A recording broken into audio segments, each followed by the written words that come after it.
Rajeshwari MJ.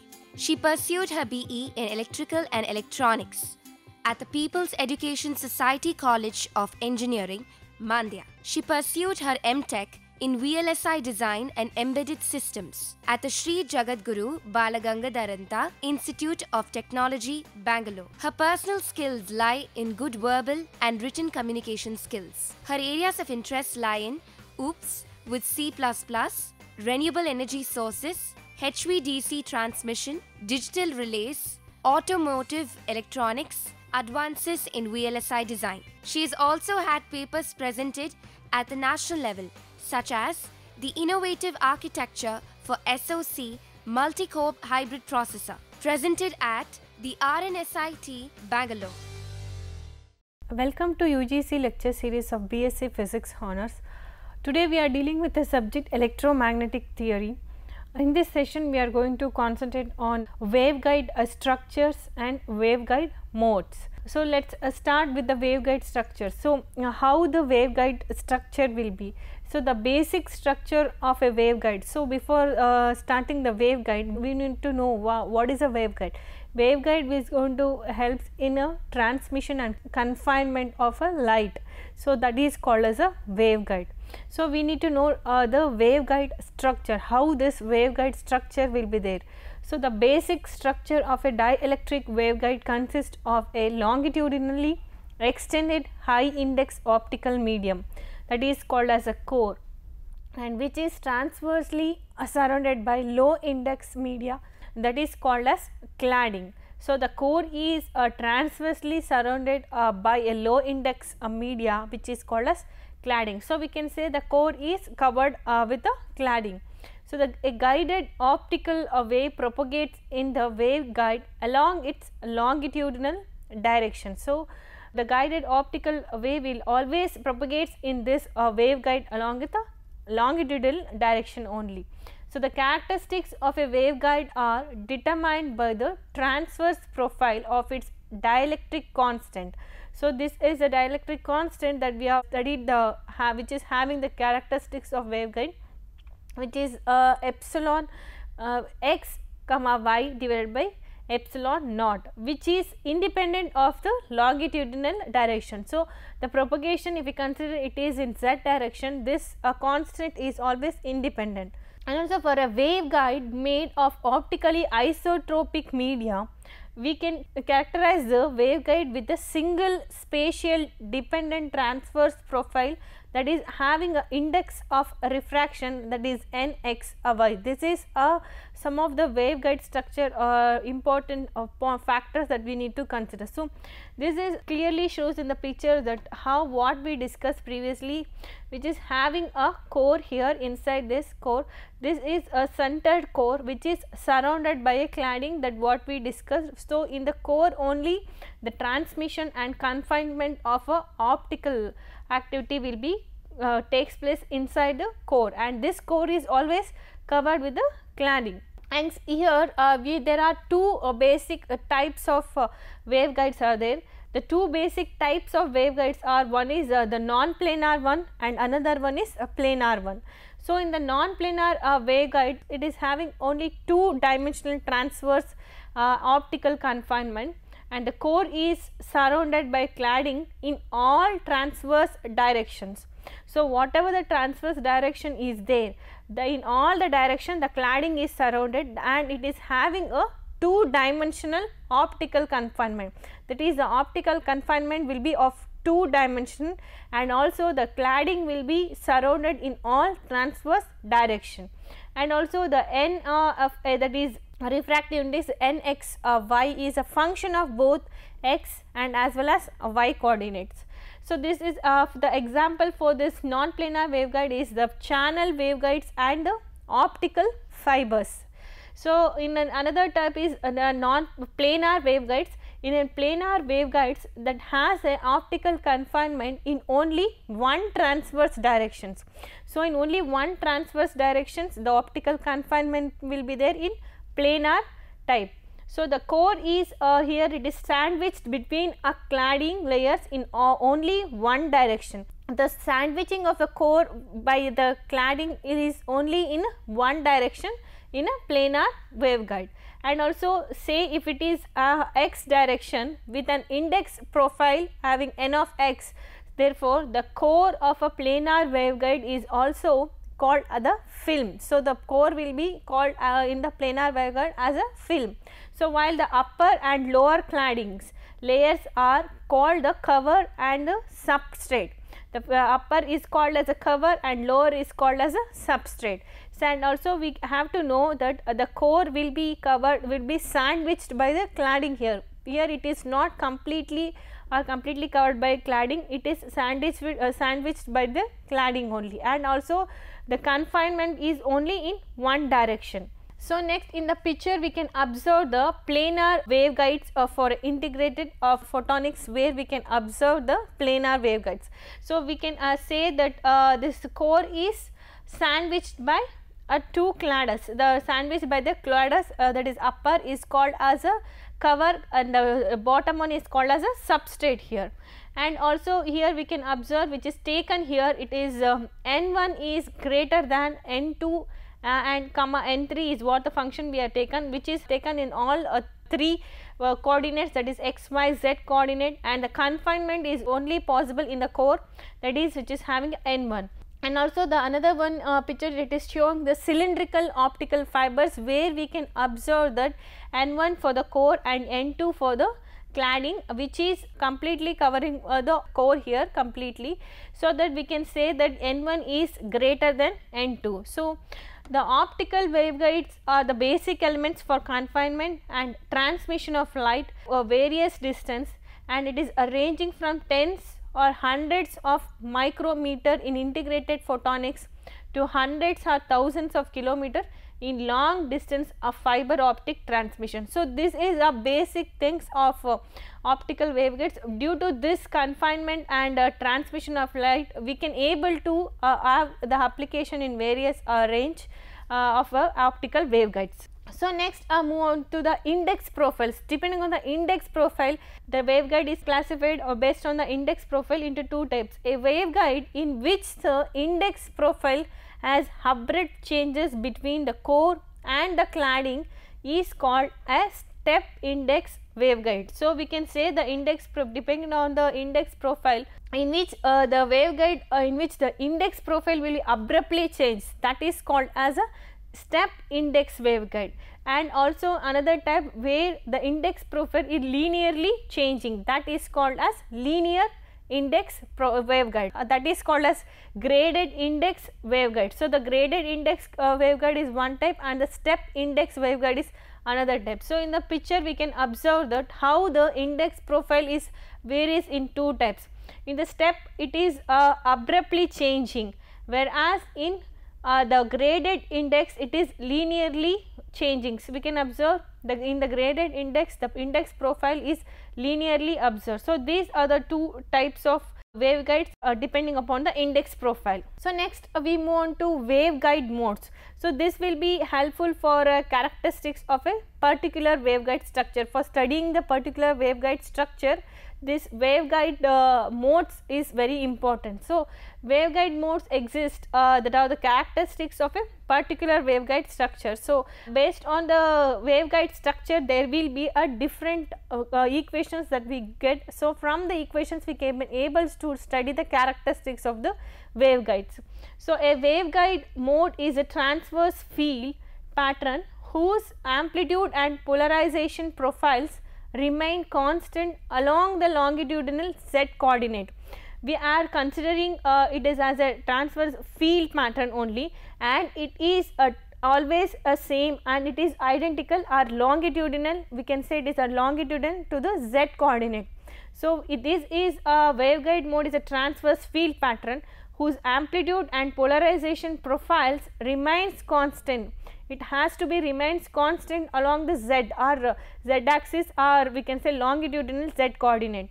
So therefore we have two fields, an electromagnetic wave, that is electric and magnetic field. So therefore the electric and magnetic fields of a mode can be written as follows with the help of waveguide characteristics. So waveguide mode for electric and magnetic field will be, for electric it is E Nu is another term that is considered for represent the waveguide mode. E nu r comma t is equal to E nu x y is the coordinates that we have taken, and exponential I into beta nu z minus omega t.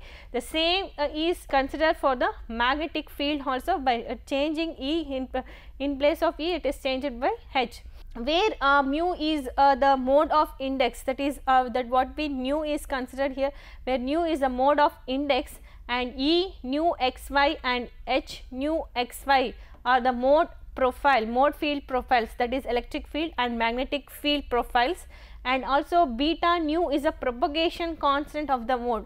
So, these are the factors that we need to consider, and this is the basic equations of waveguide modes for electric and magnetic field. So, for a waveguide of 2-dimensional that is a planar one, 2-dimensional transverse optical confinement, there are 2 degrees of freedom in the transverse x y plane will be there, and the mode index nu consists of 2 parameters for characterizing the variations of the mode fields in these 2 transverse dimension. Example, if we consider nu represent 2 mode, that is a number nu is equal to m into n, because it is having a 2 dimension that we consider here.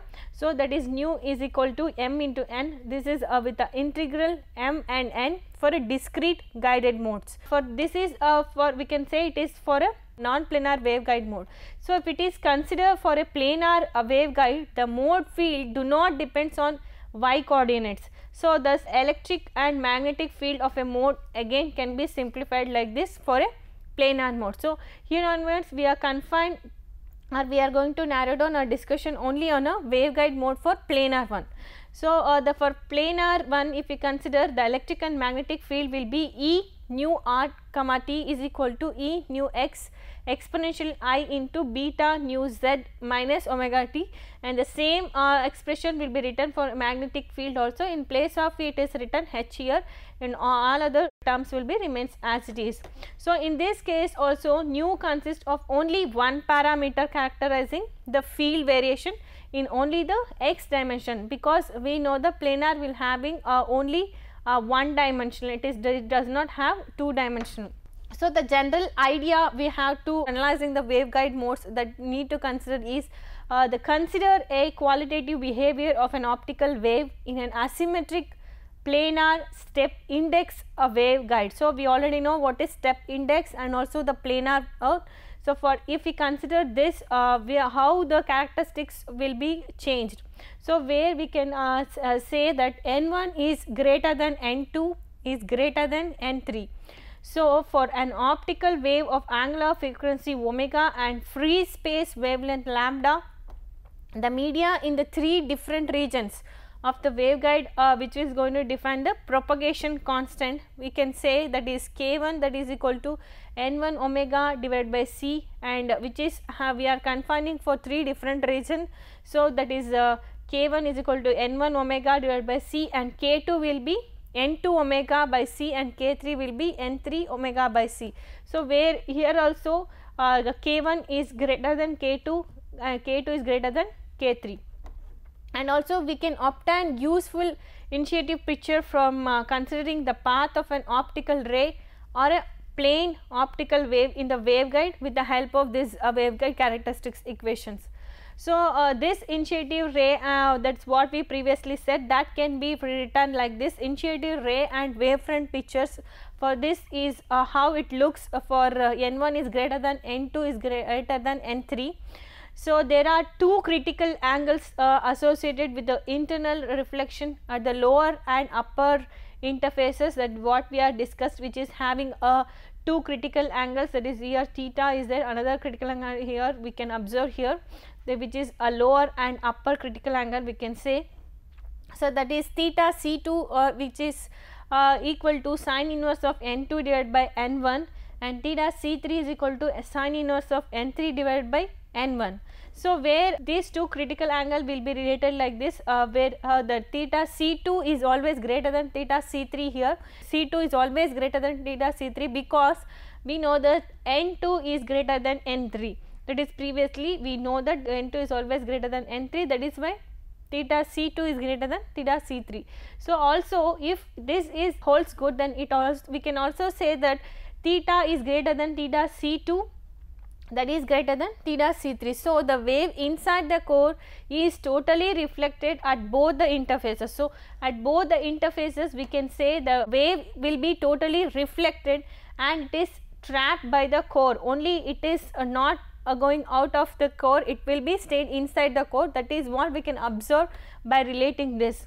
So, resulting which will going to resulting in guided modes. So, this will going to tells us how the wave guided mode will be, because the theta is greater than theta C2 and theta C3. So, this will makes the total reflected and makes the wave to travel inside the core and it will be reflected completely inside the core. So, next is a wave, the guided mode. Now onwards we are going to discuss about the guided modes in depth, that is how we are going to find the guided modes of electric field and also the magnetic field. So, as the wave is reflected back and forth between the two interfaces, it interfaces with itself also. So, which is having some of the characteristics inside the core. A guided mode can exist only when a transverse resonance condition is satisfied. So, we know till now we studied how the guided mode can be achieved. How the guided mode can be achieved? This mode can be achieved in the sense there are certain characteristics will be there for a wave to travel inside the core. So, these are the characteristics that certainly we have to remember for a waveguide. So, a guided mode can exist only when a transverse resonance condition is satisfied, the repeatedly reflected wave and has a constructive interference with itself. So, it will going to be achieved in a transverse resonance condition only. When it is met the transverse resonance condition, we can say it will going to achieve the guided mode. And also in the core region, the x component of the wave vector is kx, that is equal to k1 cos theta for a ray with an angle of incidence that is theta, while z component is beta, that is equal to k1 sin theta. So, these are the two components that we get, that is x component of the wave vector. Wave vector component will be kx is equal to k1 cos theta for the ray with an angle of incidence of 1, that is theta 1, while the z component, that is beta, is equal to k1 sin theta. So, these are the two components that we get in a waveguide, that is in a guided mode. So, the phase shift in the optical field due to a round trip transverse passage in the core of thickness d is 2 k1 d cos theta. So, this is the phase shift in optical field because it will be a round trip inside a core. So, this will be the phase shift that is which is having a thickness, a core which is having a thickness of d, which is given by 2 k1 d cos theta. So, now we move on to how the k vector triangle can be looks like inside the core. So, the orthogonal component of a propagation constant, that orthogonal propagation constant is what we know, the beta orthogonal component propagation constant beta and also the kx are related by k vector triangle. These two are related with the k vector triangle, which will be helpful for relating the propagation constant beta and kx. So, here we consider core and n1, a core of n1, and where we are writing the vectors of beta and kx, which is having a theta of angle of incidence. So, for the transverse component, kx will be equal to n1 omega divided by c cos theta, and also the longitudinal component, which is the longitudinal component, that is beta, that is equal to n1 omega divided by c sin theta. So, the k vector for this forms the resultant forms the k vector for kx and beta. So, the k vector for this two will be beta square plus kx square is equal to, which will going to give a value of n1 omega divided by c whole square. So, the k vector will be relations between beta and kx, that is equal to n1 omega divided by c whole square. So, next we move on to kx and beta components that can be studied in a n1 interface. So, we can consider the zigzag wave inside a core in the waveguide as two orthogonal components traveling in a longitudinal, that is in the z direction, and also in the transverse, and that is x direction. So that what we are consider is what previously discussed, that is having a k1 is a resultant one k resultant vector, that is k vector, that what we found, and beta is a propagation constant. If we consider beta, which is having a longitudinal and also having a transverse components, if we consider both the things, it looks like this in the interface of a core, which is having a thickness, the core thickness is d. So this two will going to give the k1, that is a k vector. So the transverse component of the plane wave is reflected. So the transverse component is only which is able to reflect inside the core. So it is going to reflect back and forth inside the core in x direction. This will going to interfere with itself. This will going to make a further a waveguide in future. So next we move on to transverse resonance condition. So this is very important for waveguide. So when it is going to make the transverse resonance condition, we can say it is the light is in a waveguide. So there are phase shift, that is phi 2 and phi 3, that is associated with the internal reflections. These are the phase shift, that is we can say it is related in the internal reflections in a lower and upper interfaces. So in the core we can say it is the lower and upper internal phase shift, that is phi 1 and phi 2. These phase shifts can be obtained from the phase angle of RS for a transverse electric wave and that of RP for a transverse magnetic wave. So P wave and S wave, it was what we consider for transverse electric and transverse magnetic for a phase shifts, and this is given by for a given theta is greater than theta C2 or theta C3 is what the condition that we made for a guided mode. So because phi 2 and phi 3 are functions of theta, the transverse resonance condition for constructive interference in a round trip transverse passage will be found by this equation. So whenever the wave will going to meet these transverse conditions, we can say that wave in a guided mode. So this is the transverse resonance conditions. So 2 k1 d cos theta plus phi 2 of theta plus phi 3 of theta is equal to 2 m pi. So when the expression met this conditions, we can say that it is in a transverse resonance condition. So where m is an integer, or that is 0, 1, 2, etc.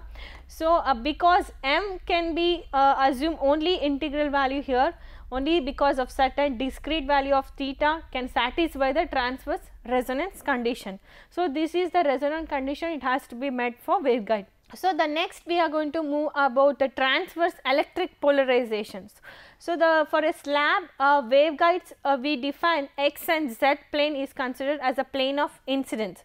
So an electric field pointing in the y directions, if we consider a core N1, it is here it is classing inside is a core which is having N1, and here this is the E electric field that is pointing in a y direction. So this E electric field is pointing in the y direction and it is corresponded to the perpendicular or S, for S or polarization. So this is a perpendicular to the S. So waves with this polarization are labeled as a transverse electric field because the electric field vector lies entirely in the x y plane. So that is Ez is completely 0 and the electric field of this is called as a transverse electric field because this is having Ez is completely 0 because it is lying on x y plane. So that is a transfer to the direction of net travel. So this is when we are going to get a transverse electric polarization inside the core which is having N1. So next a transverse magnetic polarization. So for the parallel or P polarization, the electric field is no longer purely transverse. So it has a component along the z direction also. So for the however the magnetic field points in the y direction for this polarization is entirely transverse. So it is clearly telling that the magnetic field which is not purely transverse, but the magnetic field is purely transverse here, and where it is meeting the magnetic field is meeting the condition that is Hz is equal to 0. The P polarization is labeled as transverse magnetic in the slab here. So wherever we consider the H field, that H field is purely of transverse, or which we are going to met the purely transverse nature, and E it doesn't going to met the transverse nature. So, next we move on to the another type of mode, that is the discrete guided mode. So, in discrete guided mode, the transverse resonance condition results in discrete values. So, the transverse resonance conditions, we have to remember the expression which has to be satisfied for meeting the transverse resonance conditions. When it is going to met, it which will be results in a discrete values of a propagation constants, that is beta m will be having discrete value in this type of mode for guided modes, and it is identified by the mode number. So, this is identified by the mode number m. So, if it is beta 1 which is a mode number for beta 1. And also, although the critical angles, it is theta C2 and theta C3 do not depend on the polarization of the wave. So, for the discrete guided wave modes, the theta C2, that is critical angles, do not depend on polarization of the wave. The phase shift phi 2 of theta and phi 3 of theta caused by the internal reflection at a given angle, that is theta, depend on the polarization. Only the phase shift is dependent on the polarization, but the critical angle is not dependent on the polarization. And also we can say from this, the transverse electric and magnetic field waves have different solutions for the transverse resonance conditions in a discrete guided mode. That is, it is going to resulting in different beta m and the different mode characteristics for a given mode number m. So, for a given polarization, the solution for transverse resonance conditions yields a smaller value of theta and a correspondingly smaller value of beta for a larger value of m. So, therefore, we can say for a discrete guided mode, the beta naught is greater than beta 1, greater than beta 0 is greater than beta 1, and it is greater, and beta 1 is greater than beta 2, and so on. So, the guided mode with m is equal to 0 is called the fundamental mode, and those with m not equal to 0 are a higher order modes. These are the some of the factors that we remember about the discrete guided modes. So, finally, we come to the end of this session. In this session, we discussed about the optical waveguides. So, the optical waveguides which will going to help in the study of optical fibers, characteristics of optical waves, and which will going to help in transmitting the lights in a confined way for a long distance. So, there is a waveguide, it has to be met the waveguide for a confinement and the transmission of light for a longer distance. So, the optical waveguides are the basic elements for a confinement and transmission and light for a various distances. So, and also we met with a waveguide in which there are different classification there in the waveguide, that is based on the index and index profile. We studied two types, one is step index waveguide, another one is graded index profile. Step index waveguide, the index profile will be abruptly changes, and whereas in graded index waveguide, the index profile is linearly changing. So, according to and also another classification that we come up with as a planar and non-planar waveguide mode. When the planar waveguide which is having a two-dimensional polarization, and in a in a planar way where we have only one dimensional polarization, but in a non-planar one which is having a two-dimensional polarization. And also we confine our discussions only on planar wave, and also we come up with a different electric and magnetic field, and also some of the factors that is going to affect for the transverse resonance condition that has to be met for a guided mode. Some of the questions of this session are: what is waveguide, which are the different types of waveguides, what is discrete waveguide mode. This ends the session. Thank you.